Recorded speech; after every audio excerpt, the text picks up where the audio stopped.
They're not scared of you. They scared of what you represent to them. Hey, man. All we represent to them, man, is somebody who needs a haircut. Oh, no. What you represent to them is freedom.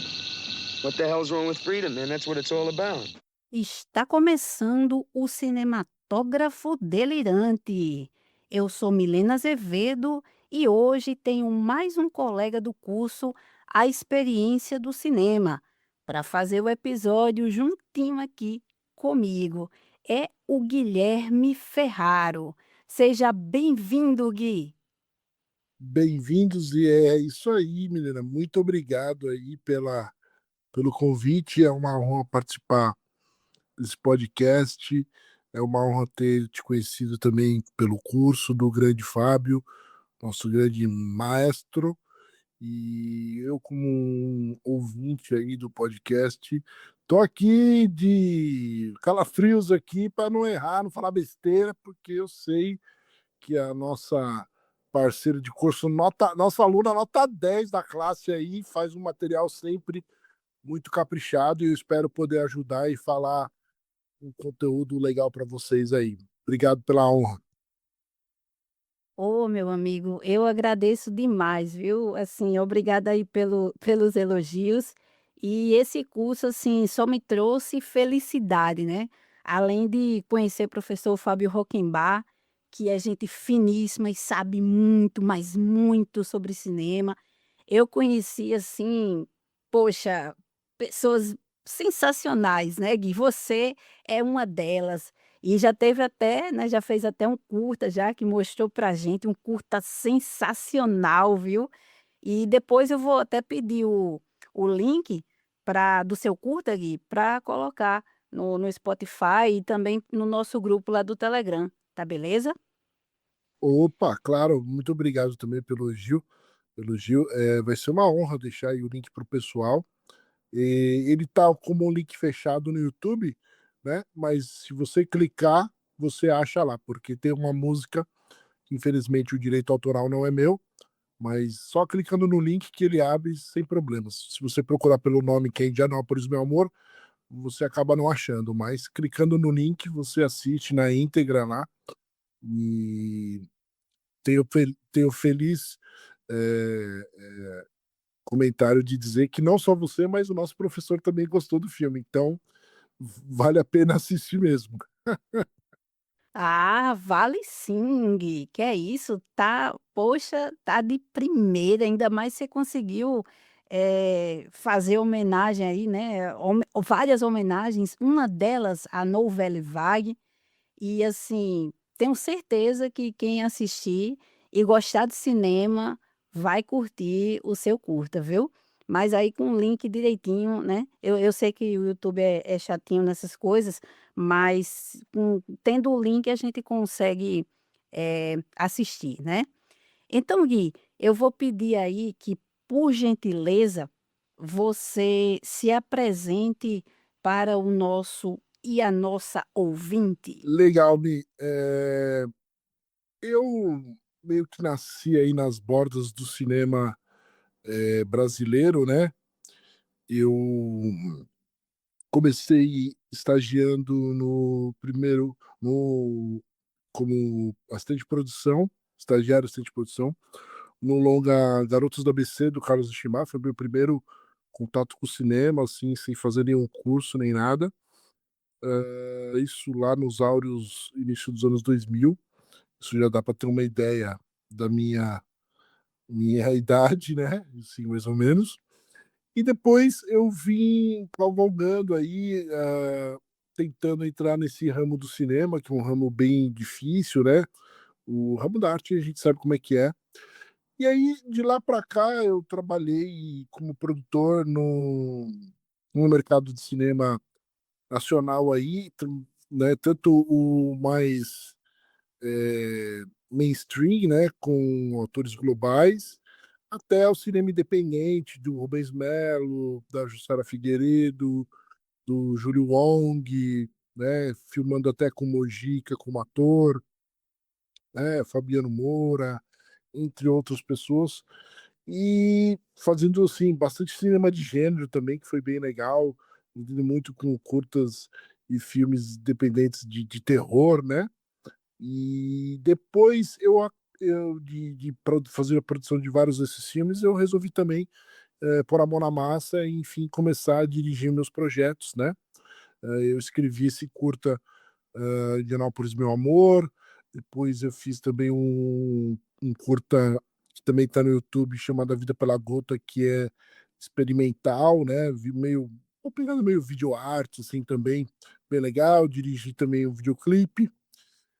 Depois eu acabei indo um pouco mais para a área da escrita, né, eu tô para lançar meu primeiro livro de contos, né, e fiz também recentemente, dei o primeiro curso de escrita criativa, né, então vocês podem me acompanhar nas redes sociais como @Instagram Ferrarogui, e eu tô tentando manter um canal no YouTube chamado Na Cena Channel, que é onde eu dou pitacos aí, dicas sobre cinema. Trabalhei durante anos numa videolocadora, então assim, eu me considero mais do que alguém do mercado de cinema, alguém que ama o cinema, né. Então, basicamente, eu sou um cinéfilo, como Carlos Reichenbach, como Tarantino, como Martin Scorsese, Brad Palma, o próprio Hitchcock foi um dia, enfim, como os grandes bons cineastas aí. E é isso, eu hoje em dia estou um pouco focado mais na escrita, me afastei um pouquinho da questão do cinema e tal, por motivos mais pessoais, mas eu continuo estudando cinema aí. hã, Fiz recentemente, né, assim, os últimos, acho que foi há 3 anos atrás, fiz um curso onde eu conheci a Milena, para dar uma reciclada também na minha questão visual, de conhecer mais coisas sobre cinema, porque o cinema a gente tem que sempre estar se reciclando, conhecendo novos filmes, novos diretores, estudando também, e o curso do Fábio ajuda a gente também a abrir, novas portas para reciclar nossa mente também. Então eu acho que foi muito legal, assim, mesmo, assim, tendo um conhecimento de direção, de história do cinema, você vai sempre, estudando e abrindo novos conteúdos, como eu disse, novas portas. Então, é isso, o cinema está sempre comigo, e e foi legal a menina ter me chamado, porque eu gosto muito do cinema dos anos 70, né, da nova Hollywood, então vai ser, uma conversa bem interessante, um conteúdo bem legal para vocês. E é isso, estamos aí para falar sobre cinema com muito amor. Aí, Gui, você é sensacional, rapaz. Você tem um baita histórico já, né. Então, assim, eu tô chamando os colegas, assim, a dedo mesmo para fazer os episódios comigo, né. Primeiro foi Gisele Basso, aí teve Sotrate, agora é você. Então, assim, aqueles que a gente vai pegando uma amizade melhor e tem, né, um contato, assim, um pouco maior.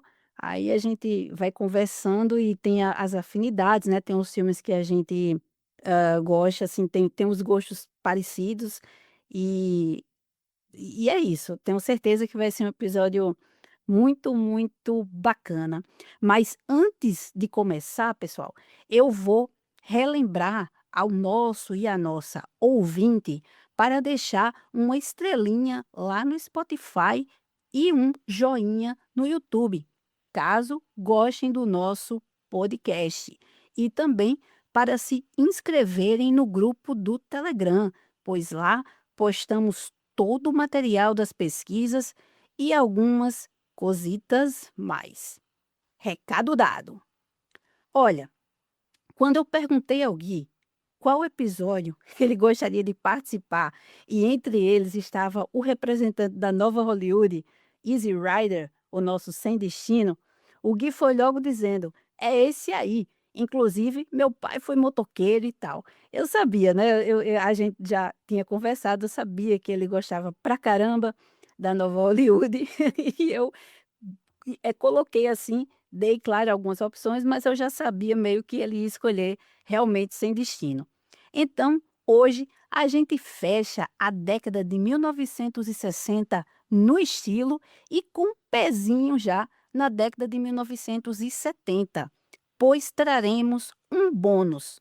Na verdade, dois filmes que têm correlação com o Sem Destino: Corrida Sem Fim, de 1971, e A Polícia da Estrada, de 1973. Não é, Gui? É isso aí, Milena. Os dois filmes que representam essa década tão cheia de filmes importantes e revolucionários, né, para o cinema. E Corrida Sem Fim é um deles.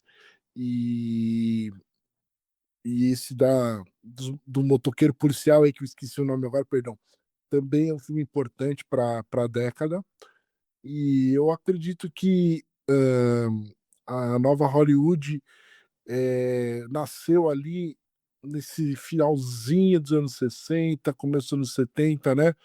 Existem pesquisadores que sempre falam de um filme, outros pesquisadores falam de outro filme, mas o que importa é que tem, por exemplo, três, quatro filmes assim, culminantes, né, para esse momento, e o principal deles é o que a gente vai falar hoje, que é o Easy Rider, e depois tem alguns outros aí, como esses dois, que são bem interessantes e vale a pena ser lembrados. Então, bora falar da nova Hollywood e dos hippies motorizados. Mas antes, tem aquela contextualização histórica básica. No livro Contra a Cultura através dos Tempos, do Ken Goffman e do Dan Joy, eu encontrei o histórico, vamos dizer assim, dos hippies e também de como surgiu a nova esquerda estadunidense na década de 1960. A gente precisa só voltar um pouquinho no tempo, porque tudo começa na década de 1940, com os hipsters, as improvisações do bebop, o existencialismo e as drogas.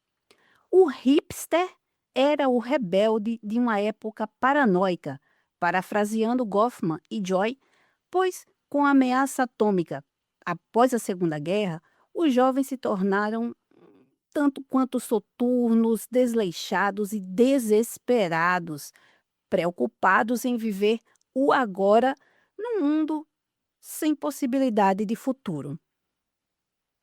O hipster queria fugir das responsabilidades de uma sociedade careta. Eles eram boêmios, brancos e negros, que vagabundeavam pelos clubes de jazz, entorpecendo-se com maconha, anfetamina e álcool. Os hipsters literários começaram a surgir quando Jack Kerouac, Allen Ginsberg e William Burroughs passaram a confabular uma nova forma de escrita, tendo como base as improvisações do bebop e as vivências do cotidiano, iniciando o movimento beat, que explodiu para valer no final da década de 1950. Os beats influenciaram jovens escritores, músicos, cineastas e jornalistas que despontaram para a fama na década de 1960, como Bob Dylan, Sam Shepard e Hunter S. Thompson. E, nos anos 1950, a música também incentivou a rebeldia contracultural dos adolescentes e jovens através do rock and roll, com Elvis, Chuck Berry, Little Richard, Eddie Cochran, Jerry Lee Lewis e companhia, unindo brancos e negros numa batida incendiária, comprovando que o sexo estava de alguma forma ligado ao ritmo, como o blues e o jazz já haviam demonstrado. Em 1960, o psicólogo e professor Timothy Leary começou a fazer pesquisas com cogumelos psilocibinos em Harvard. Logo depois, ele estava testando também o LSD. E até a CIA tinha Harvard como um centro de testes com alucinógenos. Foi dentro da universidade que surgiu a nova esquerda liberal estadunidense, na década de 1960. organizada primeiro como Student League for Industrial Democracy, pois financiada por um sindicato, e depois Students for a Democratic Society, ASDS, né? Estudantes por uma Sociedade Democrática, que tinha como principal bandeira a luta pelos direitos civis e o fim da segregação racial. E era constituída por brancos, em sua maioria, e alguns deles eram hipsters. Daí a preocupação com a ação individual no agora, em prol do coletivo. A SDS organizou diversos seminários e protestos, somando a luta pelos direitos civis aos protestos a favor do desarmamento nuclear e contra a guerra do Vietnã. Em 1962, Timothy Leary foi expulso de Harvard e passou a fazer experiências com alucinógenos em sua casa, utilizando a mídia para divulgá-las, influenciando jovens artistas, músicos e escritores como o poeta beat Allen Ginsberg. Com a maconha, o LSD e as anfetaminas rolando soltas, surgiu um grupo dissidente dentro da nova esquerda, os anarquistas lisérgicos, que tinha o bairro de Haight-Ashbury, na Califórnia, como principal reduto. Os hippies eram sarcásticos e utilizavam a música e a cultura pop para protestar pacificamente, além de incorporarem filosofias orientais, como o Zen budismo, pregando uma revolução baseada em paz e amor. No entanto, pessoal, o termo hippie já era empregado desde a década de 1940, como apontam Goffman e Joy, porque hippies era como os hipsters negros chamavam os hipsters brancos. Aí, na década de 1950, os hipsters brancos passaram a chamar de hippies os hipsters posers de final de semana. A turma da elite que acompanhava o Timothy Leary começou a chamar aqueles doidões vagabundos que seguiam eles, né, de hippies em 1963. Até que em 1967 o termo hippie passou a ser empregado para a comunidade californiana de Haight-Ashbury e também do East Village, de Nova York, e teve como maiores ícones o Grateful Dead e Janis Joplin. E o movimento hippie teve grande repercussão durante o chamado Verão do Amor, em 1967. Em meados da década de 1960, os esquerdistas afro-americanos também passaram a se dividir em dois grupos: nacionalistas, que eram mais radicais e não queriam a intervenção dos brancos em suas causas, e os panteras negras, que pegavam em armas para protestar e somaram forças com os novos esquerdistas brancos e com os hippies contra a guerra do Vietnã, assim como deram voz e vez às mulheres negras. A partir de 1967, os novos esquerdistas brancos começaram a abandonar a luta política, segundo Goffman e Joy, porque eles se deram conta de que, abre aspas, não estavam apenas fora do establishment, como também desligados das próprias questões com as quais se preocupavam tanto, fecha aspas. Então, alguns se fundiram com os hippies e surgiu a esquerda hippie, HIP, tá, pessoal? E dentro da esquerda hippie apareceram os IIPs, que eram os membros do Youth International Party, o Partido Internacional da Juventude, fundado no início de 1968 por Abbie Hoffman. Esse cara era uma figura, e Jerry Rubin. Hoffman era um cara esperto e bem-humorado que utilizou a mídia como propaganda gratuita dos hippies. Um dos seus lemas era: Não pague anúncios, crie notícias. E vocês vão ver que quando John Lennon, ele vai morar nos Estados Unidos, né, vai morar em Nova York, ele tem o Abbie Hoffman como um grande parceiro, viu, e principalmente um parceiro das noitadas. Bom, em 1968, também surgiu o Partido Panteras Brancas. Sim, também teve Panteras Brancas na jogada, viu? Formado pelo que o Goffman e o Joy chamam de radicais freaks, né? Eram os radicais freaks de Michigan que acreditavam que dava para fazer revolução chapado de LSD, com muita dança e sexo nas ruas. A grande questão dessa esquerda hippie é que eles apenas ofereciam oposição ao sistema, mas não tinham nenhuma proposta efetiva de um sistema alternativo. E já começavam a aparecer filmes satirizando essa esquerda hippie, como Violência nas Ruas, de 1968. E o ano de 68 foi marcado por diversas revoltas e protestos nos Estados Unidos, na Europa e na Ásia, principalmente após o assassinato do Martin Luther King. Até os hippies passaram a adotar o chamado amor armado. Neste ano, Timothy Leary e vários músicos, entre eles Mick Jagger e John Lennon, foram presos por porte de maconha. E como muitos hippies esquerdistas mais radicais, brancos e negros e homossexuais, estavam sendo investigados secretamente por quem? Pelo FBI, na operação chamada COINTELPRO. Goffman e Joy contam que a grande obsessão de J. Edgar Hoover, na década de 1960, era acabar com os Panteras Negras. Os republicanos aproveitaram o momento conturbado e a crise da esquerda estadunidense para se fortalecerem, e assim o Richard Nixon foi eleito presidente.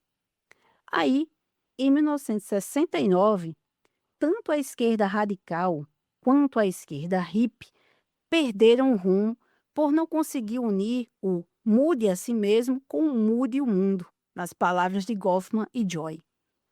E também foi o ano das mulheres esquerdistas se revoltarem contra os companheiros que as exploravam. Porque sim, pessoal, lembra que essa nova esquerda, ela era formada na maioria por homens brancos, né? E o que é interessante aqui é que esses homens, eles estavam lutando contra o sistema, mas algumas coisas do sistema não tinham saído deles, né? Então eles realmente, eram machistas, eles eram homofóbicos, e aí em 69 nem as mulheres nem os homossexuais aguentaram mais, e aí foram às ruas, brigar também, né, protestar, devido a esse comportamento machista, e até os hippies também, eu li relatos do Goffman e do Joy, que até os hippies também tratavam, as mulheres de uma forma bem machista. E a gente até vê um pouquinho, assim, esse comportamento no Sem Destino, né. E a questão dos homossexuais também, é porque teve uma confusão lá num bar gay do Greenwich Village, que os policiais meteram o cacete lá em todo mundo, e aí, os gays, né, disseram: "Ah, agora a gente não vai mais ficar calado não, né, vamos botar realmente, a boca no mundo e vamos peitar a polícia".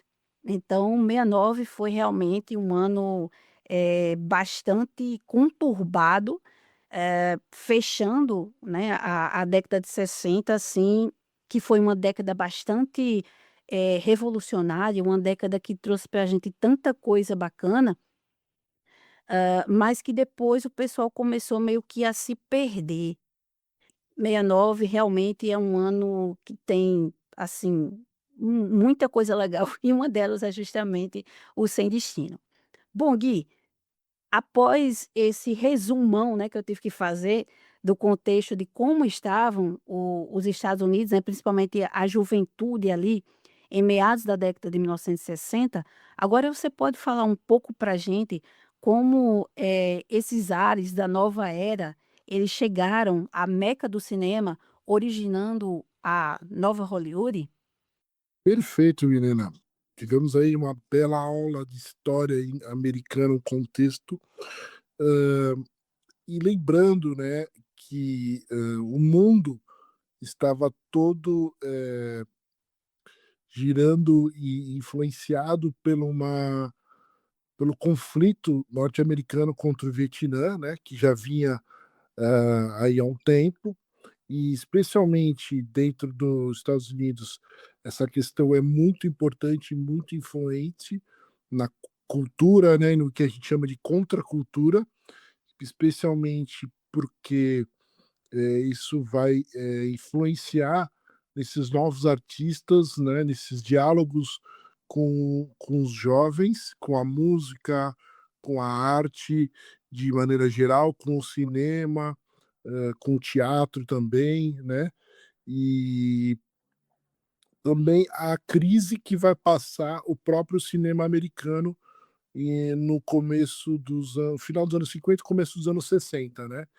E a vinda de jovens diretores, né, diretores, alguns deles que já estavam ali eh, perambulando pela televisão e tal, e alguns jovens diretores que é os que vão se tornar aí os grandes ícones, né, como Coppola, né, e aí a gente vai ter também a influência muito importante de uma outra linhagem, que é a linhagem que talvez a gente lembre menos, né, por exemplo, que é a linhagem do Arthur Penn, que vai ter o Bonnie Clyde, que é talvez o mais importante junto com o Easy Rider, né, com Sem Destino, né, o Mont Hellman, que é um diretor muito esquecido, que é o do Corrida Sem Fim, o Peter Bogdanovich, que também está nesse comecinho ali, no finzinho dos anos 60, começo dos anos 70, o próprio Dennis Hopper, que vai ser mencionado daqui a pouquinho,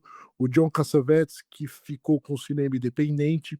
Eles vão surgindo, vão ganhando força, vão tentando roubar algum espaço ali dos velhos diretores da Hollywood, e se tornando o futuro dessa indústria, né? A nova cara. Warren Beatty também como uma das principais celebridades e também celebridade de diretor, né? Que é o grande ator de Bonnie e Clyde, mas também é um diretor.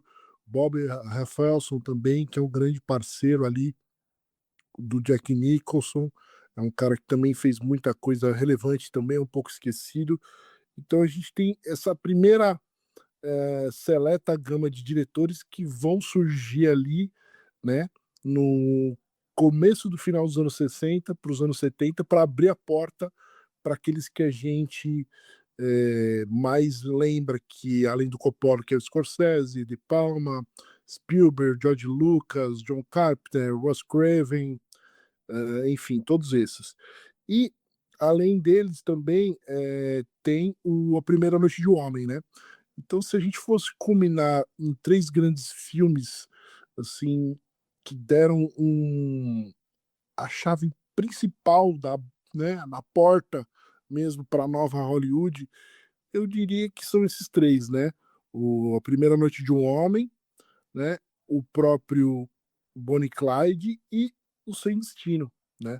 O Sem Destino, ele tem essa importância cultural muito forte, porque ele é um filme que dialogava exatamente com o que estava acontecendo nos Estados Unidos, com todo esse ambiente que a Milena contou pra gente de como estava, a questão dos hippies, a questão da polícia, efervescência, as drogas acontecendo, a questão da liberdade sexual, a questão da liberdade pessoal, de viajar por aí, viver uma nova vida, uma nova experiência, os jovens buscando um novo caminho.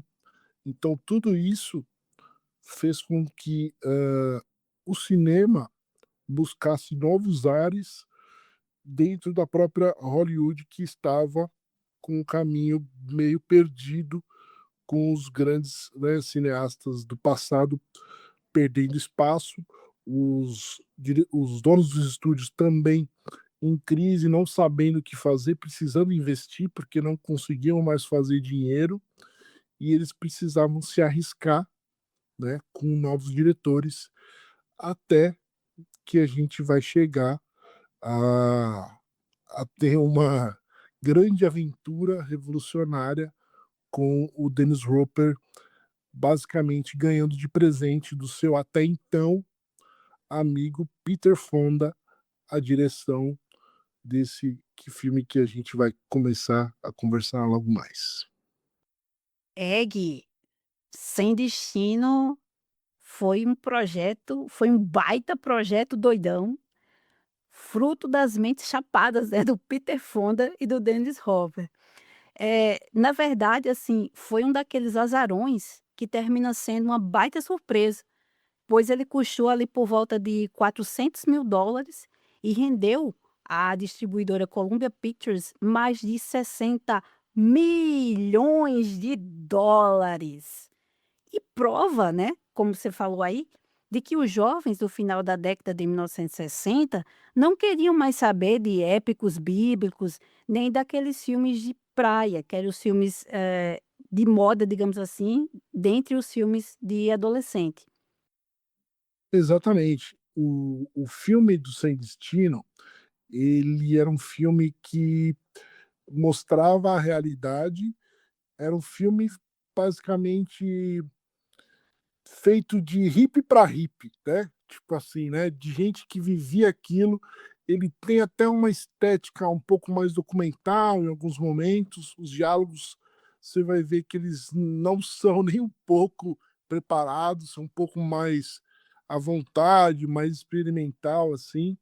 Então, assim, o próprio Dennis Hopper fala: "Não, a gente viveu aquilo, a gente queria mostrar aquela realidade", é um filme feito do cara que está assistindo para o cara que está, na plateia, do lado dele, para o cara que está sentindo tudo aquilo como se fosse a realidade dele. Então, eles queriam trazer essa sensação de se ver dentro das telas, né, não uma coisa um pouco irreal, fictícia, eles queriam ter essa sensação de, realidade, realismo máximo para os jovens hippies ali. Inclusive, Milena, o Jack Nixon que o diga, né, acabou aí nas filmagens ficando um pouquinho doido demais aí com os baseados em algumas cenas. Diz ele que, olha, foi difícil gravar algumas cenas de tanto que ele exagerou aí no cigarrinho do verde. Pois é, ele, o Fonda e o Hopper, né, os 3 chapadões mesmo, né. E vamos agora só dar uma rebobinada e voltar pro comecinho da história. O Peter Fonda, ele cresceu praticamente com acetato no sangue e conhecia bem a velha Hollywood, né. Só que o filho do Henry Fonda, do grande Henry Fonda, ele não começou a fazer de prima, assim, cinema. Na verdade, ele fez a estreia dele como ator em seriados de TV, e aí depois é que ele chegou ao cinema. E ele achou sua turma entre os rebeldes. Que rebeldes eram esses, né? Os motoqueiros, os ativistas dos direitos civis e os simpatizantes das drogas. E foi nos filmes que ele protagonizou para Roger Corman, Os Anjos Selvagens, de 66, e o The Trip, de 67, que ele teve a epifania de fazer um longa que misturasse motos, crítica ao sistema e drogas. Muitas drogas. Só que de uma forma que ninguém havia feito antes. Seria um filme que exaltaria a bandeira daquela geração, a liberdade. E os motoqueiros, Wyatt e Billy, não seriam heróis, nem mesmo boas pessoas, apenas um reflexo dos Estados Unidos daquela época. Fonda estava tão alucinado com sua ideia que ligou de madrugada para o amigo Dennis Hopper, querendo sua parceria no projeto. A ideia de Fonda era perfeita para aquele momento em que o Código Reis estava chegando ao fim para ser substituído pelo sistema de classificação da MPAA no ano de 68. Só para lembrar, as diretrizes do Código Reis proibiam, entre outras coisas, palavrões, nudez, violência irrealista e uso de drogas. Aí, gente, Sem Destino tirou o máximo proveito dessa nova liberdade e sua representação franca do uso de drogas, sem julgamentos, ajudou o filme a se tornar um sucesso estrondoso após o seu lançamento. Pois é, Milena. E vale lembrar, assim, o Peter Fonda, depois que ele fez Os Anjos da Motocicleta aí, o filme que fez bastante sucesso, ele começou a se tornar um grande visionário nessa questão desses filmes de moto, né? Ele fez muito sucesso com esse filme, ganhou uma premiação lá, e ele conta que ele teve essa ideia maluca no meio da madrugada durante essa premiação. E aí ele ligou pro Dennis Hopper, como você contou. Porém, ele tinha um contrato com a IP, que era o estúdio, para fazer mais 2 filmes. E a IP queria fazer mais um filme de motoqueiro porque já viu que tinha dado certo. Então, ele juntou a vontade do estúdio, né, de querer dar mais um filme para ele com esse dinheiro, que estava entrando aí para eles, e o contrato dele, e resolveu chamar o Dennis Hopper. Porém, naquela época ninguém queria fazer nada com o Dennis Hopper, porque todo mundo já sabia que esse cara era uma das criaturas mais insanas que já passou pelo planeta Terra, especialmente por Hollywood.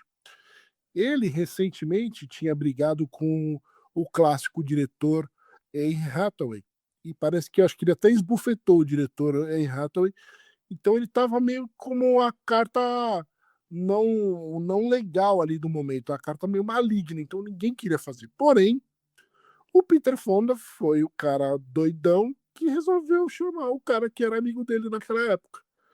E isso trouxe muitas dificuldades, especialmente do próprio diretor, né, do próprio produtor, que era o Peter, e o diretor, conseguirem esse dinheiro, fazer esse dinheiro sair e o estúdio liberar. Inclusive, o Charlie Branesco, no artigo Easy Rider at FT50, How the Rebellious Road Movie Shocked the System, escrito para o The Guardian em 5 de julho de 2019, afirmou que Roger Corman estava inicialmente em negociações para produzir Sem Destino. Ele rompeu com o projeto depois que a linguagem chula e o comportamento errático de Hopper afastaram um grupo de potenciais investidores em uma única reunião de apresentação. Você viu só, Milena? Só loucura. Pois é, Hopper era era muito doido, né. E o The Loners, que era o título provisório de Sem Destino, ele foi apresentado, como você estava começando a falar, Gui, a AIP, né, que a gente chama mesmo de AIP, que era a American International Pictures, aquela produtora na qual o Roger Corman fez diversos filmes B para adolescentes e que a gente já comentou sobre ela nos 2 primeiros episódios dessa segunda temporada, né, o episódio 12 e o episódio 13. Mas segundo Fonda, a AIP estava enrolando demais para dar uma resposta, justamente por causa do Hopper, né, que ninguém sabia o que é que ele ia aprontar. Então, Fonda e Hopper levaram a ideia de Sem Destino aos produtores Bert Schneider e o Bob Rafelson, donos da produtora Hey Bert, cujo lema era dar liberdade criativa aos diretores. E já havia produzido a série de TV The Monkees, de 66 a 68, e o longa, eu acho sensacional, que é o The Head, que aqui no Brasil se chamou Os Monkees Estão de Volta, de 68. E a Heybert, ela, depois de um tempo, na verdade depois, né, de Sem Destino, ela passou a se chamar BBS, quando o Steve Blauer se juntou a eles, porque aí é a sigla dos nomes de cada um, né? Bert, Bob e Steve. E mais à frente, ganhou Jack Nicholson como quarto sócio. Exatamente. O Jack Nixon que é uma pessoa muito importante para a história desse projeto. Mas o Fonda teve que tirar o dinheiro do próprio bolso para completar o orçamento. Embora a produção tenha economizado ao filmar em locações reais, naquele estilo bem novela e vague e as influências importantes do movimento na contracultura norte-americana e o surgimento da nova Hollywood tenham influenciado bastante, em vez de construir os cenários em estúdio como era muito tradicional. Eles também optaram por filmar na luz natural, usando as câmeras na mão, no estilo meio documentário, como eu cheguei a mencionar. O que contribuiu para essa sensação de autenticidade e realismo, né? O uso também de cigarros de maconha, como foi mencionado, né? Para deixar a galera um pouco mais legal durante a filmagem, com o Dennis Hopper, Jack Nixon, Peter Fonda, trazendo muitas cenas completamente alucinógenas, realistas, divertidas. Você que não assistiu o filme, diz aí para mim. E o Nixon conta que fumou 155. Ah, meu Deus do céu. Será que eles contaram tudo isso? Eu acho que foi até mais se bobear, viu? Baseados naquela cena clássica do personagem, né, em que ele representa o George Hanson e o Wyatt e Billy ficam ali, né, fazendo uma conversa bem curiosa sobre alienígenas e etc. no Volta à Fogueira. E mais à frente, o Bert Schneider vai convencer a Columbia Pictures, enfim, a distribuir o filme. E foi uma produção, né, que teve muitos barracos, principalmente por causa dessa megalomania do Dennis Hopper, né, porque ele achou assim: "Ah, eu sou o diretor, eu é que mando em tudo aqui, eu tenho que ter o controle de tudo", e ele pirou mesmo, e não precisava de droga não, ele pirava mesmo normal, né. Então, entre uma porção de insanidades, ele brigou, assim, de soco com um operador de câmera que se recusava a entregar as filmagens que havia feito. Depois ele brigou com o ator Rip Torn, que havia sido chamado inicialmente para fazer o papel do advogado. Aí o Torn abandonou as filmagens e o Jack Nicholson ficou no seu lugar. É, isso mesmo. O Jack Nixon ele vai assumir esse lugar do Rip Torn depois dessa briga muito famosa aí no restaurante que acabou com o Rip Torn processando o Dennis Hopper por difamação em 1994, alegando, né, que o Tom havia sacado uma faca contra ele durante essa briga, quando na verdade foi Hopper quem pegou uma faca de churrasco. Ai, eu consigo ver essa cena. Para cima do Thorne, conforme relata o Peter Biskind no livro Como a Geração Sexo, Drogas e Hollywood Salvou o Cinema. Opa, não, eu confundo sempre esse nome, Milena. E eu tenho o livro aqui do meu lado, eu li esse livro 2 vezes. É Como a Geração Sexo, Drogas e Rock and Roll Salvou Hollywood. Pois é, exatamente. Esse livro é muito bom. E eu descobri um documentário também. Tem o documentário do livro, né? De tudo que está ali no livro. Quem não tiver paciência para ler, pode só ver. Gui, agora vamos falar um pouquinho daquelas motos estilosas, né? Caramba, que coisas lindas! E de acordo com o documentário Shaking the Cage, de 1999, que é um dos extras do Blu-ray do filme, o Peter Fonda conta que queria 2 choppers californianas, que são motos customizadas, geralmente definidas ali por uma distância alongada entre os eixos, o guidão recuado, encosto para o passageiro e pintura extravagante. Para a moto do seu personagem Wyatt, o Capitão América, ele pensou num tanque em formato de lágrima com a bandeira estadunidense. No entanto, os criadores das choppers não são mencionados. Em 2006, o programa History of the Chopper, do Discovery Channel, identificou os afro-americanos Clifton Sonnen, Vaughns e Ben Hardy como os construtores das motos de sem destino. Isso, o artigo do Tom Dreisbach para o site NPR informa que, na época, o Vons era motoqueiro e montava suas próprias motos. Ele também atuava como ativista dos direitos civis e fotógrafo para o Comitê Estudantil de Não Violência. Em inglês a sigla é SNCC. E era membro da redação da estação de rádio KRLA, em Los Angeles.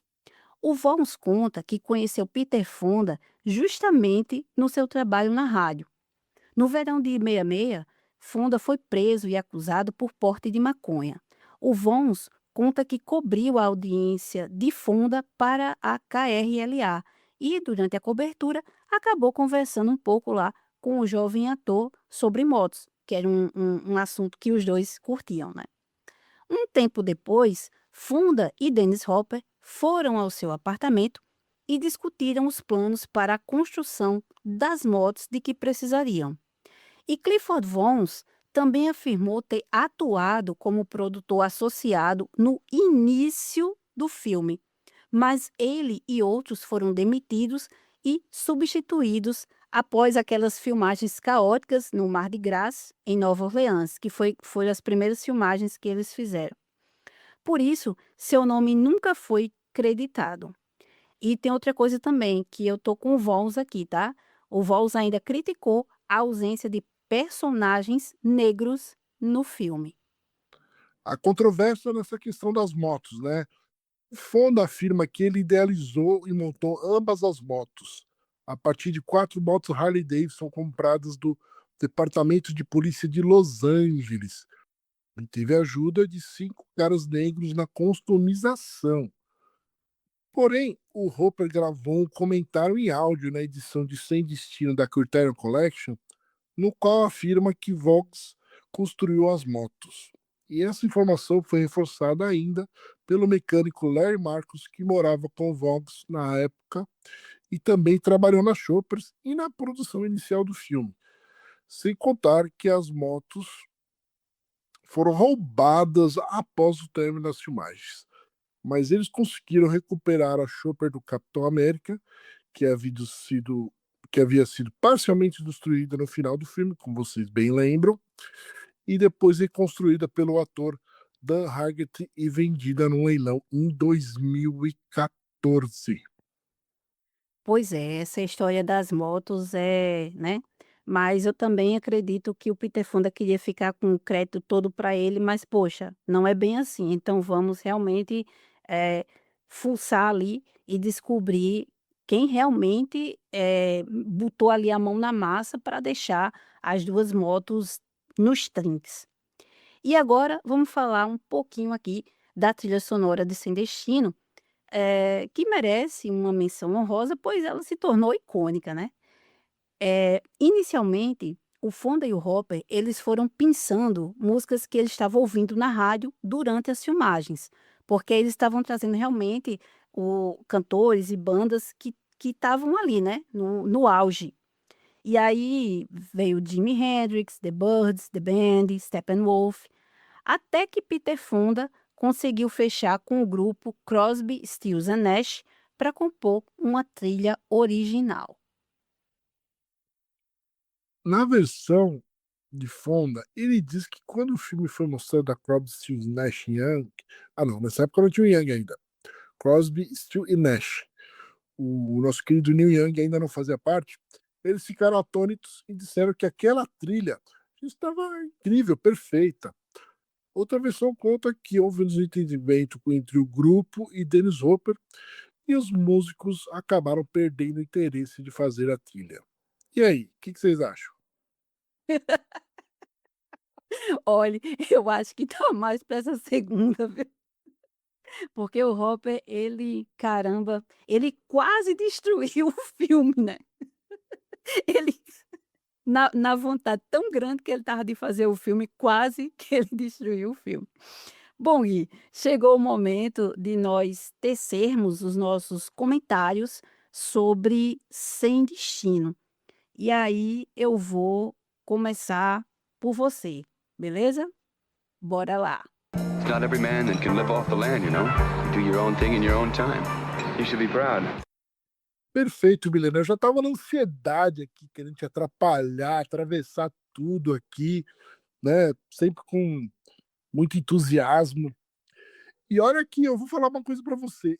Eu gosto muito do cinema da nova Hollywood, gosto muito dessa história de como surgiu uma turma, né? Uma galera doida que, meu, não tava nem aí pro que estava acontecendo, queria só fazer seu filme, curtir, e de repente fez com que aquilo se tornasse algo inexplicável e muito grande. Porém, eu não sou o maior fã de Sem Destino, tá? Mas eu reconheço a importância histórica do filme muito com muito carinho e com muito agraciamento, porque o filme, né, como a gente contou aqui durante esse episódio, ele tem uma marca muito influente nessa contracultura e no que vai vir a partir desse momento depois da sua estreia, né? Ele vai começar a influenciar as pessoas, né, e o cinema em si, né? Toda essa geração que vai vir depois vai ser influenciada pelos motoqueiros que vão tomar a América e os Estados Unidos e depois o mundo todo. O filme, ele tem, para mim, essa vertente um pouco mais documental, né, realista, justamente pela forma com que o Dennis Hopper, apesar de ser muito louco, de quase estragar o filme várias vezes, ele conseguiu mentalizar, né, junto com essa ideia do Fonda de mostrar essa realidade desses dois caras, como ele diz, né, numa pegada meio western com rodas, né, de atravessar o país fazendo uma coisa supostamente errada, né, que é levar uma droga para outro lugar e conseguir uma grana, né, por causa disso e atravessar o país. E o que acontece? Foi 2 ideias, né, a ideia da questão, da linguagem e a questão da ideia simples, que era pegou 2 caras e mostrar uma realidade e se formaram de uma maneira muito legal, né, e justamente porque o Dennis Hopper ele foi visionário e conseguiu entender o que precisava ser feito, né. Talvez se ele fosse um cara um pouco mais normal, né, esse filme talvez não tivesse saído, não tivesse essa síntese, né, do que era aquele momento, aquele Estados Unidos, né? Aquela realidade de filmar as pessoas sem saber de ser filmada em alguns momentos, de pegar pessoas na rua para poder usar a câmera e gravar algumas cenas para eles em algum momento, né? A própria cena, né, o trecho final ali experimental, alucinógico, que é uma parte importantíssima do filme, que foi justamente primeira parte a ser filmada do filme, que é a cena do carnaval, e depois, junto com a cena do cemitério, quando o Dennis Hopper ele acaba é, ele sofre um abuso do diretor Dennis Hopper ali, naquela cena em que ele começa a falar algumas coisas, o Dennis Hopper exige que o Peter Fonda fale um pouco sobre a relação dele com a mãe que tinha falecido e se suicidado para a estátua ali naquela cena no cemitério. E isso vai ser importante por quê? Porque ela vai quebrar a amizade ali. O Dennis Hopper ele passou um limite pro Peter Fonda que não existia ali, né, entre realidade e profissão. Então isso vai quebrar a amizade e os dois não vão conseguir trabalhar direito mais juntos, né? E isso vai trazer o personagem, né, importantíssimo que é o Jack Nicholson. Então, assim, naquela cena em si, aquela cena para mim é a sequência mais bonita do filme. Ele conseguiu dar uma trip ali, uma viagem que quem já usou uma droga ou já ficou numa bad trip também de droga, eu já tive esse problema, infelizmente, sabe que aquela situação é muito real, né? Muito real. Infelizmente eu sofri não, né? Mas eu tomei uma droga sem querer ter tomado, achando que era uma coisa e era outra, e eu acabei numa festa pegando uma bad que nem eles ficam ali, e você fica alucinado, doidão, e é mesmo, e é exatamente aquilo, né? E eu, depois que eu tive esse problema com essa droga há 20 anos atrás, praticamente, eu nunca mais tinha assistido esse filme. Eu fui assistir agora pro podcast. E quando eu vi essa cena, eu falei, caralho, ele fez exatamente o que eu senti naquele momento, né? Sem a parte ruim, mas a parte de ver as coisas, de ficar sofrendo e tal. Então, assim, aquela sequência é muito interessante, né? A questão da luz natural, que faz o filme ficar muito bonito. E as atuações não têm uma força grandiosa, nem precisa, né? Ah, como eu disse, eu não gosto tanto do filme porque o filme não tem tanto uma história e tal. E eu gosto muito de filmes que contêm um pouco mais de história. Porém, é aquela coisa de que o filme, né, a arte, a obra é mais importante às vezes do que o seu próprio conteúdo. Então, assim, a influência que ela vai trazer, né, mostrar uma realidade, mostrar como o jeito como é filmado, né?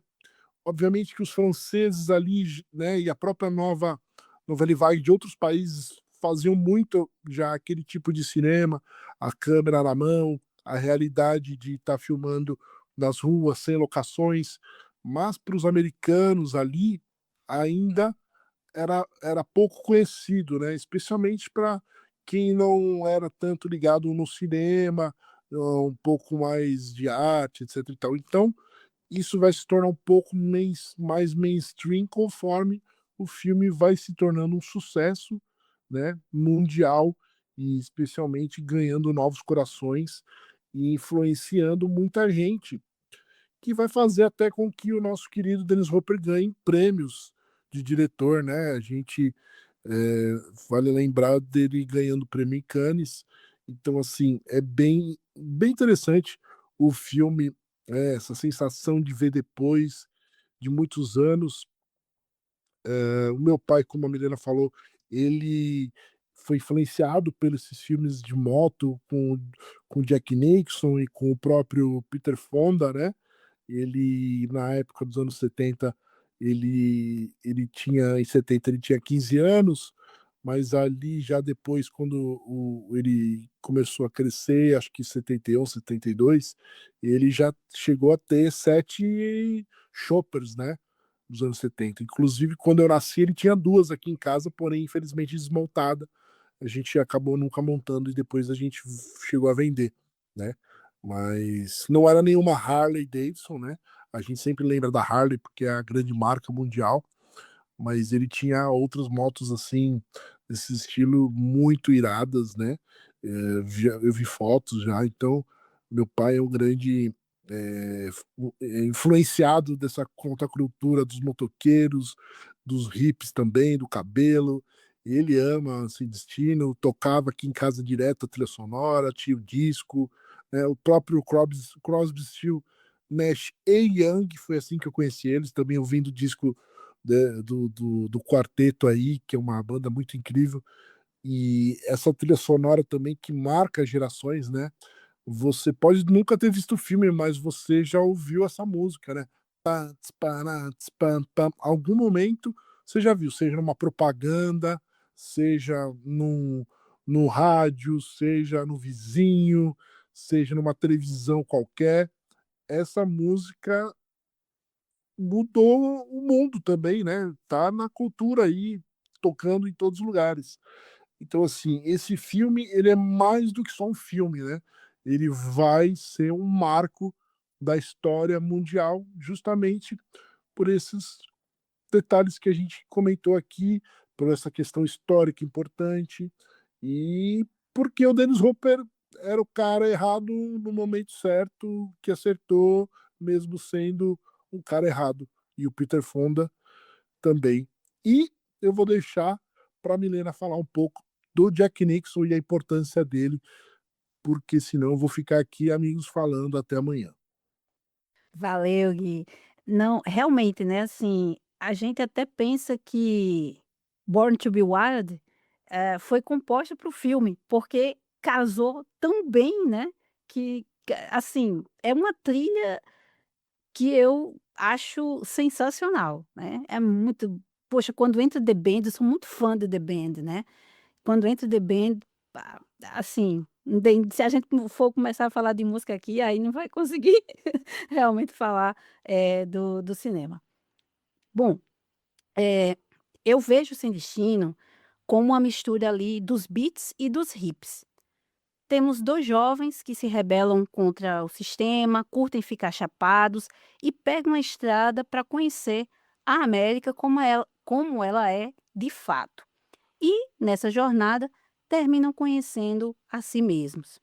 Porém, a questão mais impactante de Sem Destino, a meu ver, é que um dos rebeldes, num momento de lucidez, ele reflete sobre tudo o que eles passaram e não gosta do que eles se tornaram. E aí ele afirma: nós estragamos tudo. E os 2 rebeldes representam, ironicamente, como o Gui mencionou aí, né, os cowboys dessa nova geração, montados em seus cavalos de aço. Os nomes dos personagens são referência a 2 figuras icônicas dos westerns, Wyatt Earp, o homem da lei, e Billy the Kid, o bandido. E as cenas filmadas no Monument Valley, lá no Arizona, um cenário mágico e característico dos filmes do John Ford. E também, ao meu ver, foi uma forma do Peter Fonda prestar homenagem ao seu pai. E o mais louco é que Billy, o personagem mais doidão, que é interpretado pelo Dennis Hopper, e com a aparência hippie mais acentuada, porque ele tem cabelo grande, usa aquela jaqueta de franja country e aquele colar de osso, assim, meio indígena, ele é o mais apegado ao dinheiro.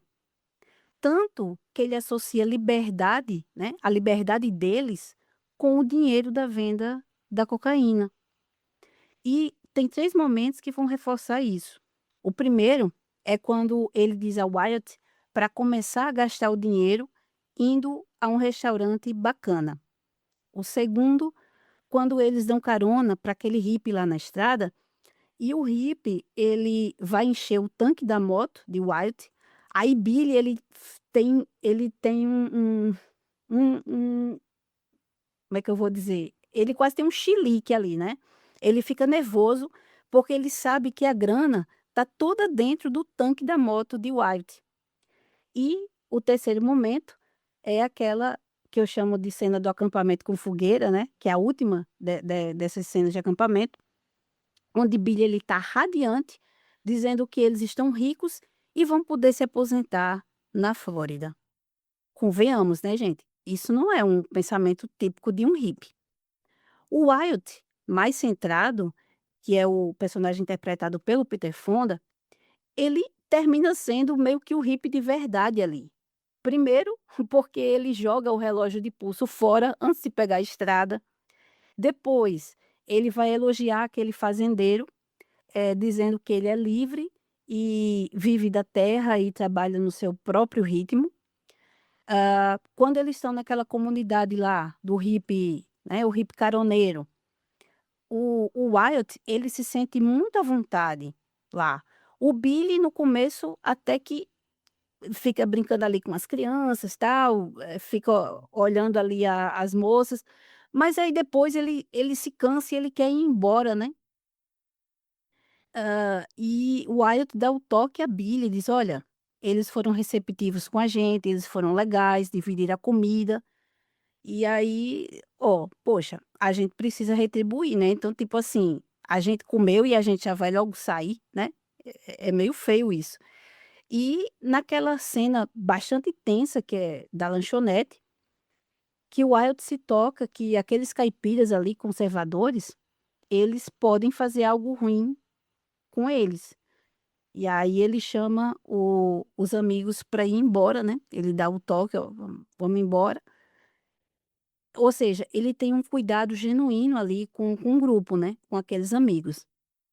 Já o George Hanson, o advogado, que foi interpretado brilhantemente por Jack Nicholson, ele representa o profissional liberal de classe média que vem de uma família tradicional, que mora em um estado conservador, que eu acredito que seja o Texas, e tem na bebida uma forma justamente de se libertar daquela vida sufocante. E é por isso que o George, ele vai aproveitar a chance de pegar a estrada com Wyatt e Billy para conhecer Nova Orleans e finalmente poder ir ao famoso bordel da Luz Azul, que ele tem lá o cartão, né, ele disse que já tentou cruzar a linha, né, divisória lá do estado umas 7 vezes e nunca conseguia, e agora é a chance dele.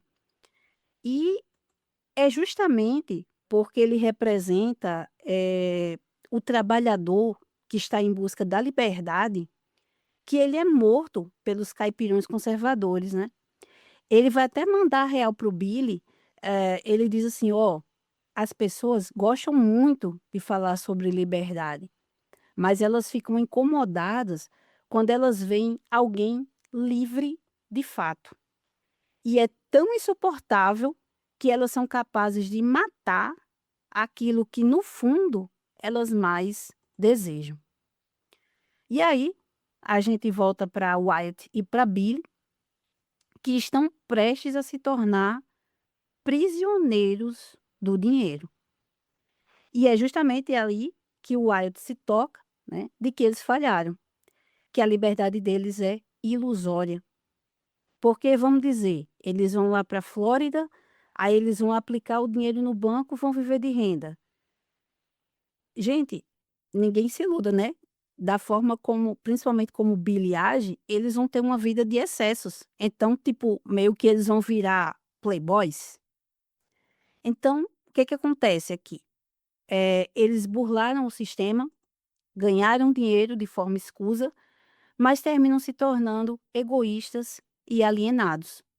Mas, como os outros só veem a aparência, e Wyatt e Billy, em suas motos, eles representam a nova geração, que era a mudança que os conservadores temiam, né? Não queriam de jeito nenhum, eles são exterminados.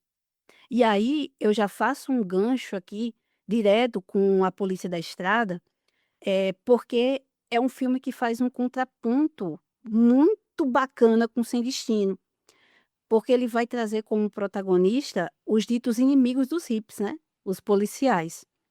E esse filme, A Polícia da Estrada, o título original dele é Electra Glide in Blue. Ele foi lançado mundialmente no Festival de Cannes de 1973 e é um projeto do produtor musical do grupo Chicago, o James William Guessio, que assina como diretor e produtor. E, gente, ele acerta a mão assim de primeira, né? Que filme massa! Só que, infelizmente, esse foi o único filme que ele fez. Então, em A Polícia da Estrada, o protagonista é um policial baixinho, marrento e ambicioso, chamado John Wintergreen, que patrulha as rodovias do Arizona. Ele é um ex-fuzileiro naval, veterano do Vietnã, tá? E é um sujeito extremamente correto, que não se deixa corromper. E apesar de fazer seu trabalho com eficiência, seu sonho é deixar essa patrulha de moto, né, de ficar patrulhando ali as estradas, para ser detetive de homicídios. Ele não gosta muito dos hippies, tanto que no stand de tiro ele vai usar lá uma foto do Wyatt e de Billy como alvo, só que ele não chega a ver os hippies como ameaça, que é a forma como seu colega Zipper os enxerga. E por isso o Zipper ele não perde a oportunidade de meter os hippies em encrenca. E o interessante aqui é que o Zipper, da mesma forma que o Billy em Sem Destino, aparenta ser o cara justamente mais descolado, ele gosta de ler HQs, ele gosta de motos, né? Ele gosta de fazer uma boquinha ali durante o expediente. E o John, ele tem o zíper em alta consideração. E fica até parecendo que ele é o único amigo dele, sabe? Só que, no entanto, o mundo do Big John cai quando ele descobre que seus colegas abusam do poder e se deixaram corromper. Então, embora ele se sinta deslocado, ele continua na polícia porque quer fazer a diferença. Mas aí, os hippies, que de tanto se ferrarem nas mãos dos colegas de John, vão entender que ele é igual. E, num paralelo com o final de Sem Destino, terminam matando John com um tiro de espingarda. Assim, os hippies, eles matam não o John, mas aquele inimigo de farda careta que vive querendo tolher a liberdade deles. E também, da mesma forma que Sem Destino, a Polícia da Estrada é um drama com narrativa crítica e poética, priorizando estudos de personagens, iniciando com um prólogo e onde as motos têm destaque não só como símbolo fálico, mas elas representam cada um dos grupos retratados. As choppers estilosas, seus motoqueiros chapados, e as Harley Davidson, modelo Electra Gliding, a polícia. E, Gui, agora você quer falar um pouquinho pra gente sobre A Corrida Sem Fim, que foi um filme que eu tentei achar, mas ele, né, realmente tem que ter a mídia física, porque ele não tá em canto nenhum. Nem no YouTube russo, que ele até tava, mas aí tiraram. E eu fiquei muito curiosa para conferir ele, viu? Perfeito, Milena. É, a Polícia da Estrada, vale lembrar que junto com A Corrida Sem Fim, são dois filmes que a Versátil lançou nas coleções dela sobre a nova Hollywood. Então, o pessoal aí pode procurar esses box e encontrar para poder assistir. Tem mídia física em casa.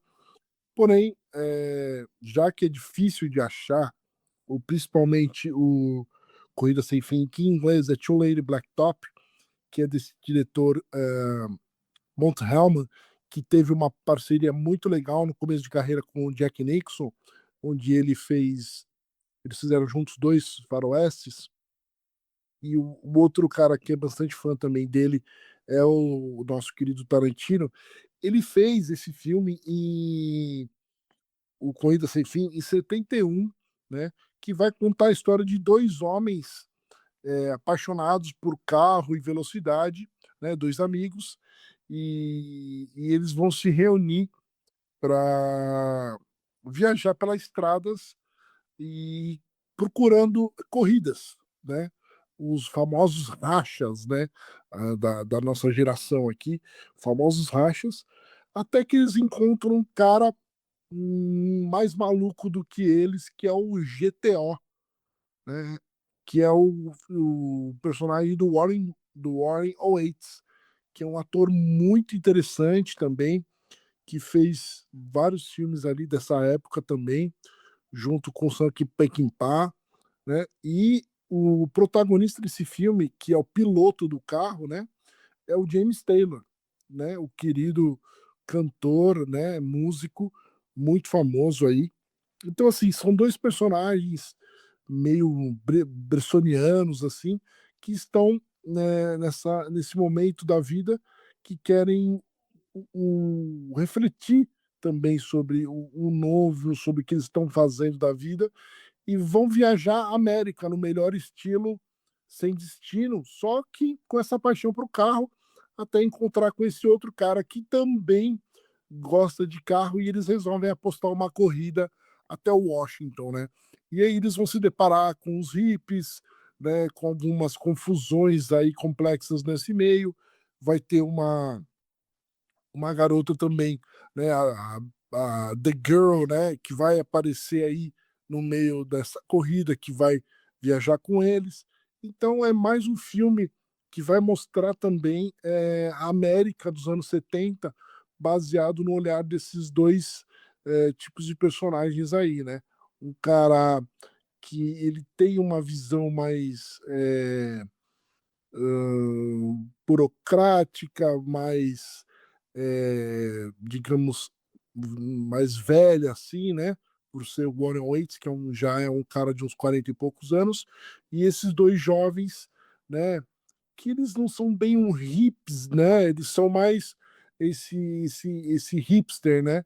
Porque eles são caras que estão ali junto nesse grupo, mas eles não fazem parte tanto dessa coisa dessa contracultura, dessa coisa de tanto de se envolver na liberdade, né?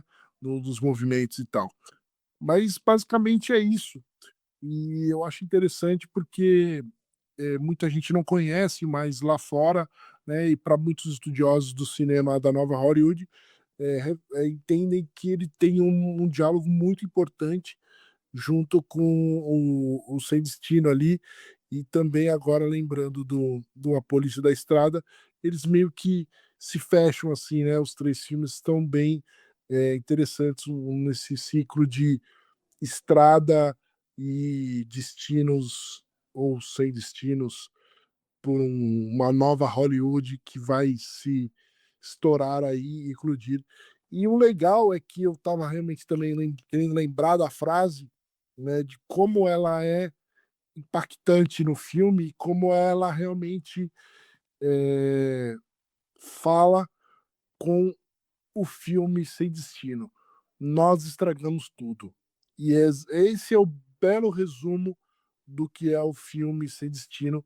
É essa frase que o Capitão América, o Wyatt, diz, né? E reflete muito bem o espírito do que esses dois viajantes fizeram pelos Estados Unidos durante o filme Easy Rider. Sim, rapaz, eu ainda eu vou comprar esse box da Versace, porque eu fiquei com muita vontade de ver. Eu não conhecia, né, quem me apresentou o filme, assim, falando sobre, foi você. Mas eu fiquei muito curiosa, porque quero ver o James Taylor atuando, né. Afinal, realmente, eu só conheço, eh, ele enquanto cantor, mas fiquei bastante, curiosa porque, assim, são road movies feitos com orçamentos limitados e com essa pegada de atores novos, que é uma pegada bem nova Hollywood, né, que deixava o stardom ali, o pessoal que já era bastante conhecido, aqueles rostinhos, que também custavam muita grana. Então eles foram pegar, muitos dos produtores ficaram atrás de ir naqueles teatrinhos ali, né, pequenininhos, e iam pensando esses rostinhos novos, tanto que a gente tem ator e tem atriz que você vê, assim, que aparece na década de 70, aí começa até a fazer alguma coisinha lá no início da década de 80 e depois eles desaparecem, né, porque eles não eram tanto, assim, atores de cinema.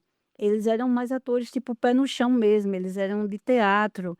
E isso é interessante porque vai trazer essa rejuvenescência, digamos assim, para o cinema, né, mostrar outras formas de atuação, outros sotaques também. Pronto, esse o ator que faz, que agora eu esqueci agora o nome dele, o protagonista da polícia da A Polícia da Estrada, ele vai ser o Bareta, o do seriado de TV, e ele é bem baixinho, assim, eu não lembro de ter visto ele antes, assim, sabe, em filmes. Então isso é O legal. Robert Blake, o nome dele, Robert Glenn. Drake, isso, valeu, valeu Gui.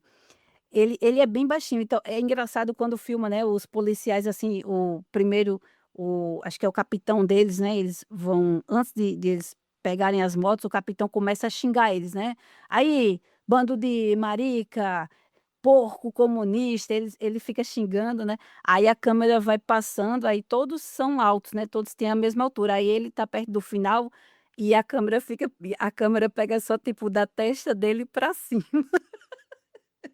porque realmente ele é bem baixinho, então assim, eu acho que se brincar ele é mais baixinho do que o Dustin Hoffman, né. Então assim, quem imaginaria colocar até mesmo, né, um Dustin Hoffman para ser um galã, como A Primeira Noite de um Homem. Então, as inovações aí que a nova Hollywood trouxe, elas foram muito bem-vindas. E outra coisa que o Peter Biskind fala essa questão muito da melancolia que está bem presente na maioria dos filmes, e geralmente são filmes que, às vezes, não todos, né, mas eles começam, com o personagem se dando bem e no final ele se dá mal. Ou então, às vezes, o personagem está no início lá, ele não está se dando bem, ele está tentando não se dar mal. Aí ele passa o filme todinho tentando não se dar mal e no final ele se dá mal mesmo, né, porque realmente, foi uma época, digamos assim, os excessos da década de 1960 acabaram, é como se tipo assim, o sonho acabou, fazendo um paralelo lá com os Beatles, né, e as pessoas meio que não sabiam mais o que fazer direito, né, então tem aquela melancolia, assim, e eu acho que nada mais melancólico década de 70 é o seriado do Incrível Hulk, né, com aquele final, com aquela música, era tão pra baixo, meu Deus, era tão pra baixo e a gente criança assistindo na sessão da tarde, né, na década de 1980 e gostando. Mas se a gente quando a gente vai ver, assim, olhando com os olhos mais críticos, né, olhos adultos, era bastante deprimente, né. Mas era uma forma mesmo que tinha que se mostrar, que tinha que se, criticar as coisas e as pessoas agora começaram realmente a olhar para si. Aí teve o Watergate, então assim, foi um desânimo, foi um balde de água fria geral, né.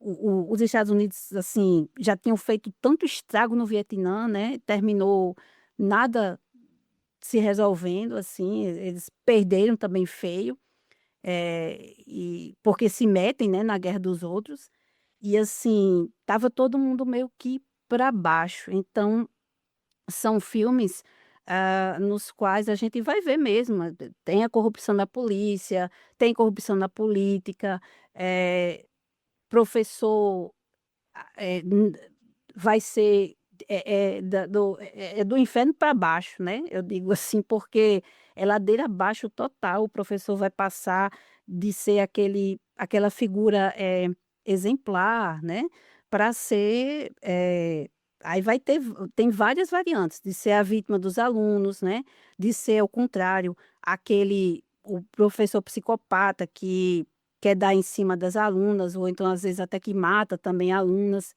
E alunos também. Assim, vai ser uma época meio, triste, conturbada, mas que também tem coisas, bastante interessantes para a gente Mi, observar, né. Diga aí, Gui. lembrando também, né, da questão da importância da televisão para esse momento, né? Porque a Guerra do Vietnã foi a primeira guerra televisionada, né? Porque até então, nas outras guerras, Segunda Guerra Mundial, Guerra da Coreia e tal, não tinha uma televisão forte como temos nos anos 60, né? Então, as notícias chegavam muito mais rápido, né? Já com a televisão, com pessoas em loco ali gravando, conseguindo material, né? Então, isso tudo faz com que o mundo se assuste com a violência da guerra, né? E com as coisas acontecendo e sendo vista de uma maneira mais rápida, mais real, digamos assim, né? Então, isso tudo vai ser muito importante nesse contexto histórico né, e nessa influência de como as coisas vão mudar e como as coisas vão acontecer. Perfeito, Gui, perfeito. E vamos voltar agora aqui, né, a Sem Destino. Eh, no artigo provocativo do Dean Brandon, chamado "A Legacy Went Searching for a Film: Dennis Hopper and Easy Rider", que está lá no site Senses of Cinema, ele questiona justamente a mensagem política de Sem Destino. Para Brandon, alguns podem entender que o filme é, abre aspas, uma afirmação da ideologia hippie, uma pantomima direta em que os policiais e os caipiras representam não apenas a classe média estadunidense, mas tudo o que havia de podre no país na época. Bem, não. Fonda e Hopper podem ter os cabelos compridos e falar o dialeto da geração, mas é uma cultura que seus personagens rejeitam, pois, embora haja uma admiração evidente pela cultura jovem, Sem Destino é, acima de tudo, um tratado libertário, ainda que com uma leve inclinação à esquerda. Fecha aspas. E o Brandon também provoca, afirmando que Sem Destino não foi tão independente assim, pois ganhou projeção devido à divulgação feita pela Columbia. E arremata, abre aspas, os primeiros filmes da nova Hollywood podem ter representado coquetéis Molotov explodindo nas telas de cinema e nas salas de reuniões dos estúdios. Mas a era se extinguiu com a mesma força da chama de uma vela que se apaga silenciosamente. Ao que parece, é possível desafiar a indústria e ser tolerado enquanto houver lucro para ela. Quando a receita seca, o indivíduo é banido. Fecha aspas. E aí a gente pode até lembrar do que aconteceu com diversos diretores da nova Hollywood, em especial o Dennis Hopper, né? Aqui, claro que também tem um meia-culpa dos próprios diretores, tipo Peter Bogdanovich, assim, eles perderam a mão, né? Michael Cimino, assim, começaram fazendo filmes espetaculares, aí depois eles estavam montados ali na grana, meio que eles piraram o cabeção, para falar num termo, né, mais contemporâneo, e meteram os pés pelas mãos. O próprio Coppola, né, filmando Apocalipse Now, o que foi aquilo, né? Foi o próprio Apocalipse, a filmagem de Apocalipse Now, um baita de um filme, mas que a produção dele toda foi extremamente conturbada. Eu acho que até o Peter Biskind que diz assim, tipo, Coppola acordava e dizia assim: "Ah, hoje eu vou almoçar lá, macarrão lá na Itália". Aí ia, ó, pegava um jatinho, ia lá para a Itália, depois voltava, sabe. Era uma coisa meio doida, assim, acho que eles ficaram deslumbrados demais. E aí, alguns tinham realmente estúdios ali, porque os estúdios, né, depois de Sem Destino, entenderam que: "Poxa, olha, essa nova geração aí vem fazendo filme barato que é estouro de bilheteria, né". Então eles começam a apostar mesmo nesses jovens diretores, e depois quando eles veem que tem uns que estão realmente, assim, extrapolando. Aí eles: "Opa, aí, espera aí, agora eu queria que você, me custasse pouco e me rendesse muito, mas como você agora resolveu me custar demais, então eu já não quero muito mais você aqui não", né. Então, infelizmente, o Brandon, ele ele dá muitas cutucadas nesse artigo.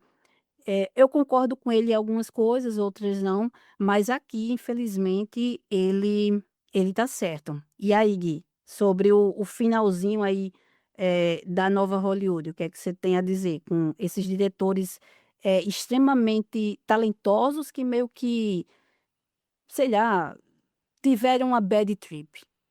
Ah, Milena, é difícil falar sobre isso, né? sem um certo saudosismo também da minha parte, porque eu invejo esses caras, eles fizeram tudo o que eles queriam durante a maior parte do tempo, assim, né?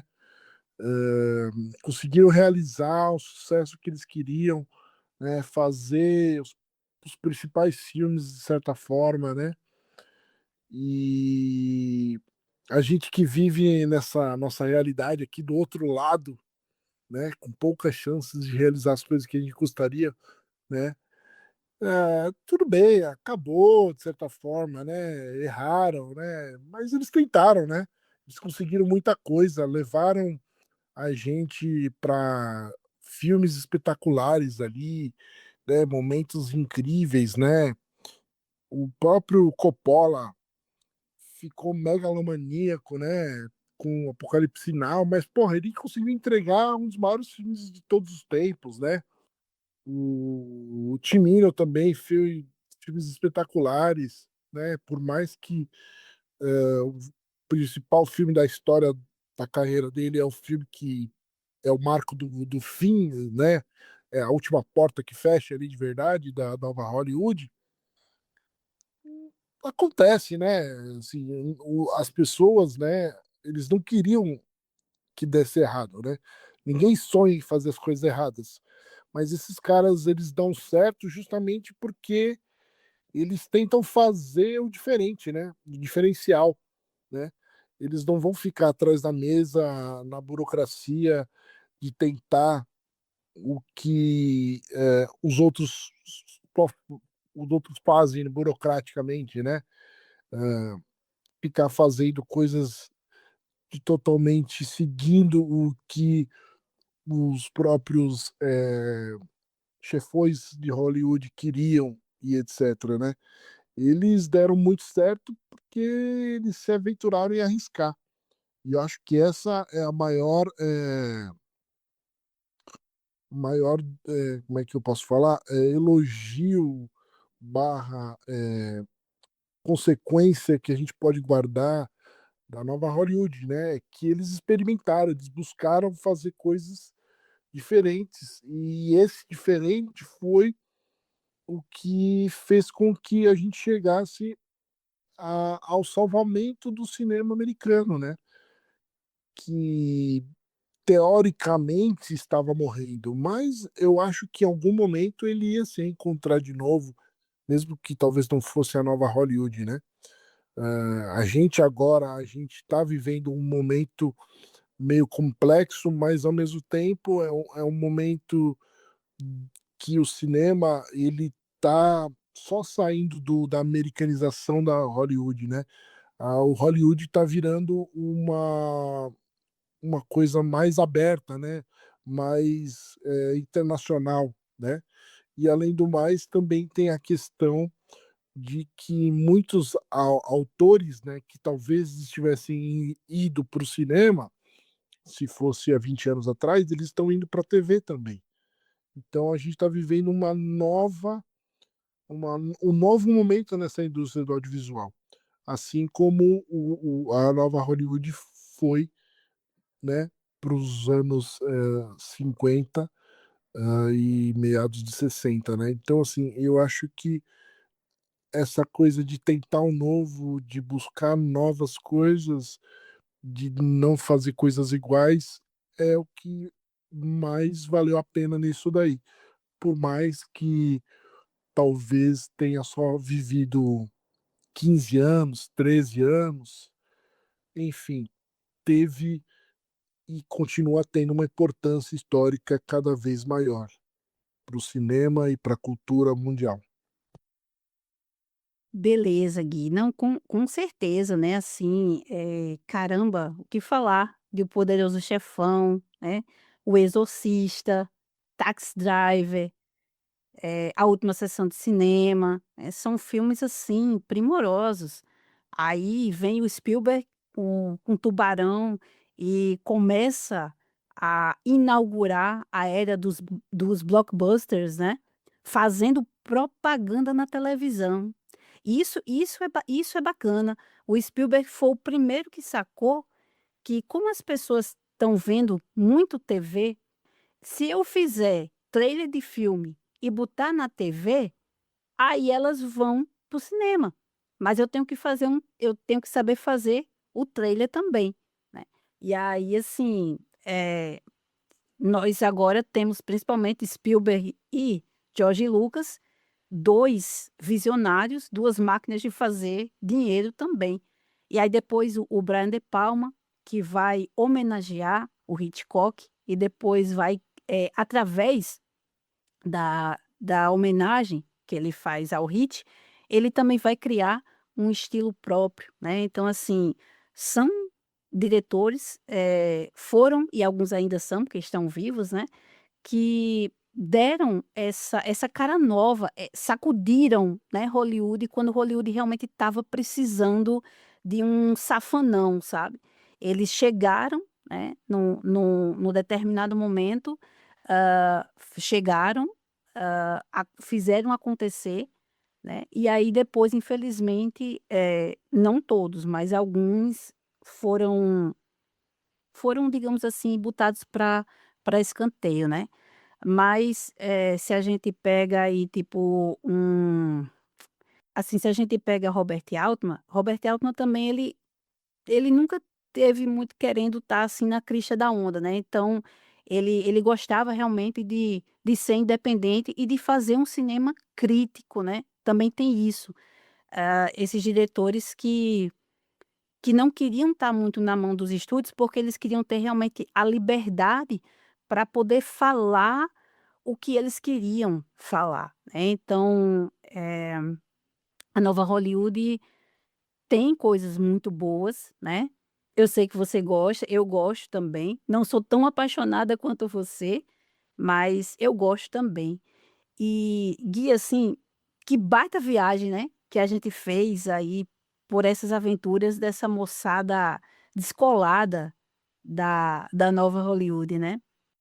Nossa, é uma viagem muito prazerosa lembrar desses momentos. Eu lembro de eu lendo o livro do Peter Biskind, né, e era como se eu tivesse vivendo aquilo com os caras e eu chegava a ficar quase, assim, emocionado de estar sabendo as histórias, as fofocas ali, né. Caralho, não é possível que ele passou por isso, né, os perrengues que os caras passavam, né. Às vezes é um perrengue besta, comparado com os perrengues que a gente passa na vida real aqui no Brasil, ou que a gente passou filmando também, porque eu já, né, obviamente, como eu falei no começo, trabalhei no cinema, mas você fala: "Caralho, mano", a gente acha que pra gente, né, é tudo difícil, né, mas os caras também passaram por os problema, por perrengue, né, enfim. E lembrar disso, tanto no podcast aqui ou lendo o livro também, tenho cenas de uma revolução do Mark Harris, né, o saneamento da nova Hollywood também vale a pena para quem quer entrar nessa história de novo, além do livro do Peter Biskind, vale a pena. Então, assim, foi muito legal participar dessa viagem, desse momento, dessa conversa, desse bate-papo. Nova Hollywood, né, assim, a gente poderia continuar falando mais e mais. E vamos fazer mais viagem aí, Milena, vamos fazer, hein, eu tô aí, hein, tamo junto. Olha aí, Gui, keep my motor running. Pois é, muito obrigada, viu, de ter você aqui como meu parceiro, meu sidekick nesse episódio de hoje, assim, foi uma, né, uma volta a um passado nem tão distante assim, que teve muitas coisas boas, né, muitas coisas interessantes.